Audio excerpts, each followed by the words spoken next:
long, so I'm going to do it one more time. Um, all right, real quick. We just opened M3 Customs here in Fayetteville, and we've got an opportunity to help Billy Bob with his motorcycle. Billy Bob came to us last 2 Saturdays ago, and it was our soft opening. And he walked in and he told me that, he was a veteran and he was diagnosed with cancer. And one of the things he wanted to do was ride his motorcycle again. That was on his bucket list, and he hadn't ridden in 4 years. The bike has just been sitting, and he wanted us to go get it, bring it here, fix it up so that he could ride again. Immediately, I wanted to help him.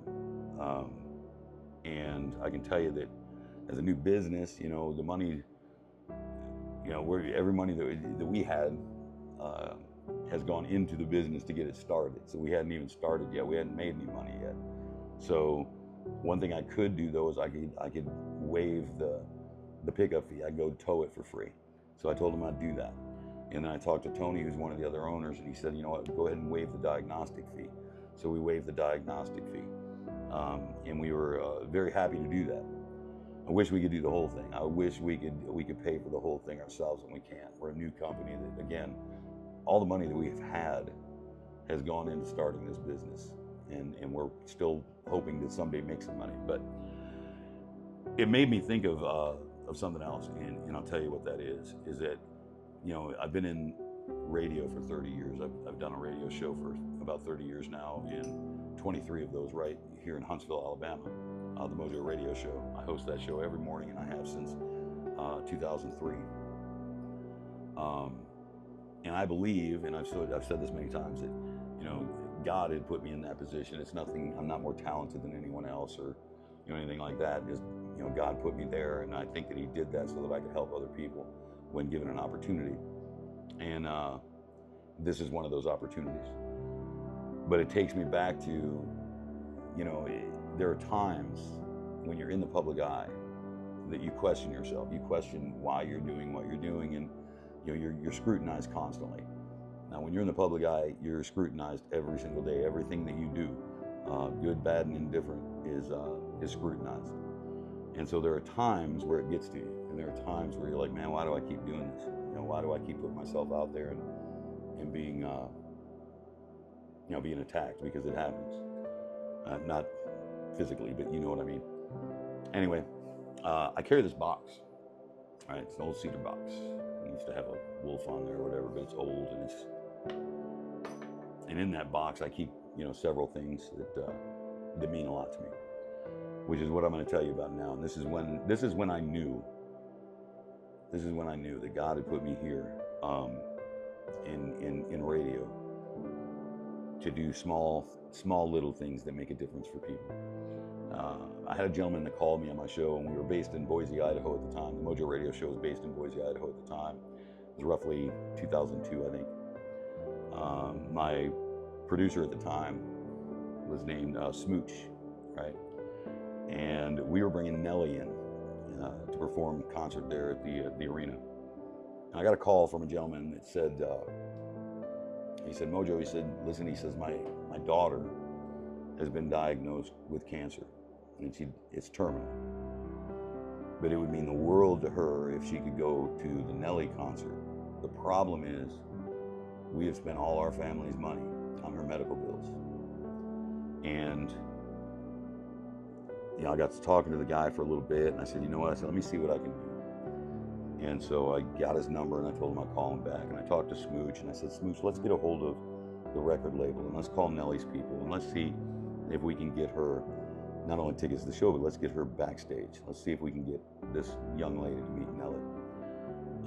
Nelly's people did better than that. Nelly's people sent us backstage passes for her, a friend, and for myself and Smooch. And then they also sent us some Air Force Ones autographed by Nelly for her. So I called the father back, and I told him, I said, hey, look, I've got tickets, and we're going to take her. We're going to take her to the Nelly show. We're going to take her backstage, and she's going to get an opportunity to meet Nelly. And he was ecstatic, and he didn't want to tell her yet. And I said, no, don't tell her. I said, we'll surprise her. So I then went and talked to some friends of mine that own a limo company, and they donated a limo. And so Smooch and I got in this limo, and she didn't know what we were doing, but her dad had just told her to invite her best friend over and to dress to go out to eat or something. And then we show up in a limo, pick her up, and I told her we were taking her to the Nelly show. Of course, she was ecstatic. She was excited. Her and her friend and me and Smooch, we get in the limo and we go to the show. She didn't know that she was going to get to go backstage. She didn't know that we had these Air Force Ones for her, but she did. She got to go backstage. She got to meet Nelly. She got the gift of the Air Force Ones, which, by the way, was the biggest hit at the time, I think, right around that time. It was a big deal. Got done with it. She got done with the concert. Got her home. She was very appreciative and all that. About a week and a half later, her father calls me again. And he said, Mojo, he said, I just wanted to let you know that she passed away. He said, and I wanted to let you know that was the greatest gift. Chelsea really wanted to go see Nelly, and we couldn't afford it. And the fact that she was able to do that before she passed was a big deal.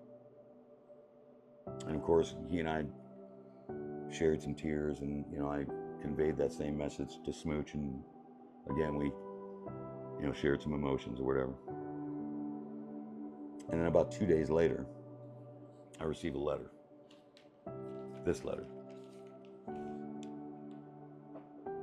And this letter was written by Chelsea, mailed the day she passed. And it says, Mojo and Smooch, I want to thank you guys again for the tickets and everything you did for me. You gave me a night that I will never forget. I had so much fun. It was a great experience. And without you guys, it would have never happened. I can't believe that I got to meet Nelly and ride in a limo. That was something I never thought that I would ever get to do. And you guys did that for me. I can't thank you enough. It means so much to me. You guys gave me so much, and I will always remember what you did. For me, you guys are very special people, and I just can't believe that I got to do all of that. Thank you again. Sincerely, Chelsea. She mailed it just before she died, and I got it 2 days after she passed. And that reminds me, I keep it in this box, and it reminds me why I do what I do, why I continue to be on the radio, why I continue to let people scrutinize. Because every once in a while, somebody like Chelsea comes around. Every once in a while, you meet somebody like Billy Bob. And had God not put me here, I wouldn't have been able to help. But thankfully, he did. Hopefully, I'll see you guys Saturday. We're going to have Billy Bob up here Saturday. We're going to deliver his bike to him right outside at 11 o'clock. And at 12 o'clock, we're shutting the doors at M3 and we're going on a ride. Because Billy Bob had it on his bucket list. And you and I can make it happen. I appreciate you guys. Love you so much. Thank you for watching us.